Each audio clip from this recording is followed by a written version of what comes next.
Hello, hello mga kumarites! It's me again, Mami Loy. Hello mga kumarites! Relax muna pag may time. Sarap dito mahangin. Mamaya tayo maliligo kasi maaraw pa. Mamaya paglilong, sayang ang gluta. Sobrang sarap dito. Hangin. Na mga oras lang ito mga kumarites medyo malilom na. Kaya nandito kami sa tabing dagat at naglalakad-lakad. Hindi talaga ako mga kumarites makalabas pagka sobrang init. Dahil napakabilis talaga makapangitim kapag ka nasa tabing dagat ka. Alam nyo na, naalagang chemical tayo. Kaya naman hindi tayo pwedeng magpainit at sayang ang gluta. Para saan pa yung mga iniinom nating mamahaling gluta kung tayo ay magpapainit laang at isang araw ay napakabilis nga makapangitim. Kita nyo naman at itong si Basti nga enjoy na enjoy nga dito sa may buhangin. Tapos meron nga sa amin lumapit na nag-aalok nga ng sakay ng bangka. Dito nga ito na nga rin yung kanilang hanap buhay. Kapag ka nga sumakay ka sa bangka ay 100 ng isang tao. Tapos doon ka nga dadalhin sa gitna doon sa may mga coral. Na-experience ko naman na dati na sumakay ng bangka. Medyo nakakatakot nga lang noon dahil nga sa malalim ka dadalhin. Pero kung gusto mo nga lumangoy sa gitna ng dagat ay meron namang life vest. Kaya sabi ko nga kay kuya ay pass muna. Syempre kung sasakay nga kami tatlo ay 300 din yun. Kaya tamang lakad-lakad na nga lang muna kami dito sa tabing dagat. Ang pinakagusto ko nga dito ay yung paghahanap ng maraming shell. Ngayong araw nga ay nag-file na nga ako ng leave para naman makasama nga ako dito sa aming outing. Wag puro trabaho. Mag-PL ka din, Charis.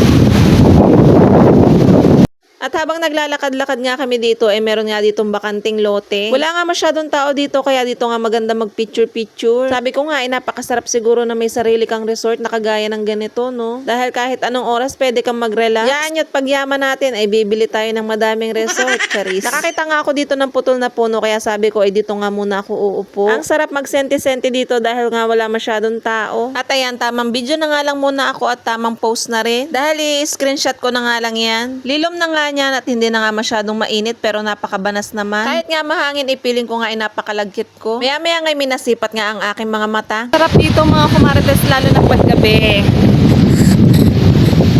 Huling punta namin dito siguro nung 7th birthday nila.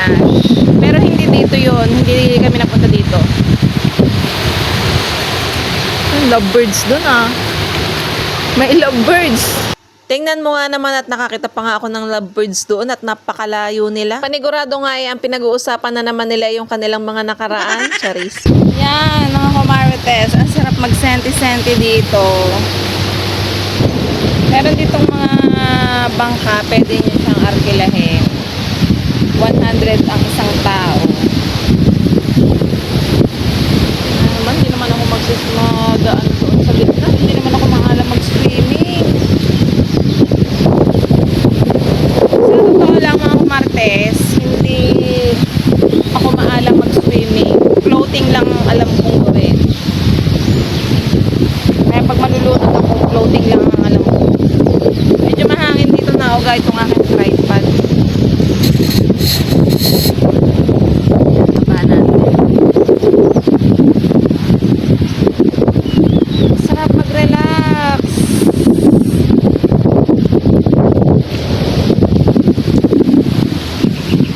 At habang nagsesenti-senti nga ako dito, maya-maya nga na-curious nga ako kung ano bang meron dito. Dito nga lang yan sa likod ko kanina. Dito kasi sa part na to wala nga masyadong tao. Kaya nga kung balak mo mag-pictorial, dito nga sa part na to maganda. At dahil wala nga akong kasamang taga-picture, kaya naman ayan, binidyo ko na nga lang at i-screenshot ko na nga lang tong mga to. Madami nga pala akong mga kumarites na tripod pero ang dala ko nga itong pinakamahaba. Sa lahat nga ng tripod, ito nga yung pinaka-paborito ko dahil napakagaan nga lang dalhin. Tapos pwede na nga rin siyang selfie stick at meron na nga din siyang shutter. Napaka-handy nga lang niya at pwede mo nga ilagay sa bag. Kaya kung wala kang taga-picture, pwedeng-pwede nga ito at ililink ko na nga lang sa comment section. Na-curious nga ako kung anong meron doon, kaya naman tara, silipin natin.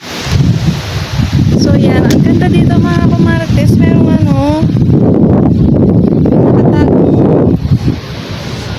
lawa. Lawa. Ay, ang ganda.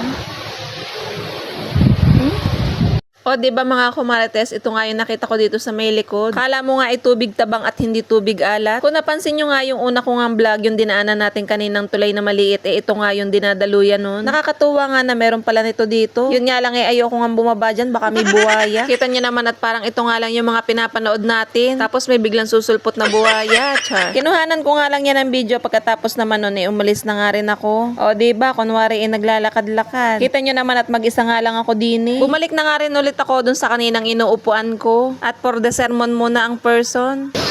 Naliligo ka na naman? Ba't nagtanggal ka ng damit? Nasaan ang damit mo? Nasaan ang damit?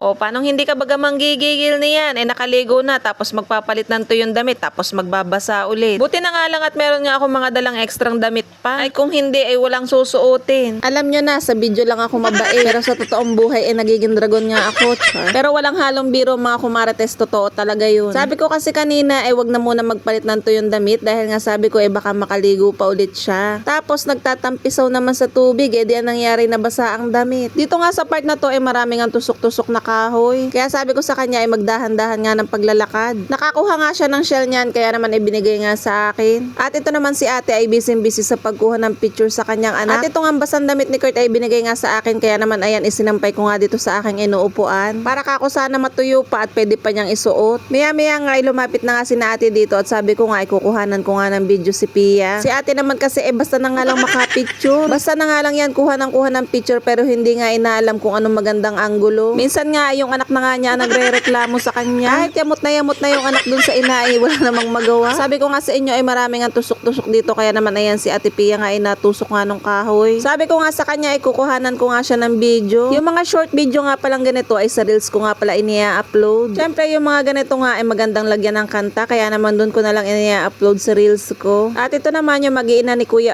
RB at nagpipicture-picture nga dito sa tabing dagat. At yung anak ko naman ay hindi nga naliligo at nagtatampisaw nga lang sa tubig. Naghahanap ata siya ng shell niyan kaya naman sabi ko nga ay baka mabasa ang kanyang short. At ito naman si Mudra ay wala nga yan balak maligo dito sa dagat at kahit na nga rin sa pool. Dahil pagka-uwi nga ng bahay ay pili nga daw niya ngalos na ngalos siya kung siya ay maliligo dito sa dagat. Naligo naman siya pero dito nga lang yun sa tinutuluyan namin na kwarto. Tamang pahangin nga lang siya dito sa tabing dagat. O siya mga kumarites hanggang dito na lang muna. Ayoko naman kasing madaliin itong pag-e-edit ko. Dahil lahat yan ay hindi ko naman basta ine-edit lang dahil nire-review ko pa yung mga yan. Dahil ayoko nga na meron ako may skip na video. Basta nga sinisipag nga ako mag-edit araw-araw nga tayong may upload. O siya hanggang dito na lang muna. Thank you for watching. Bye!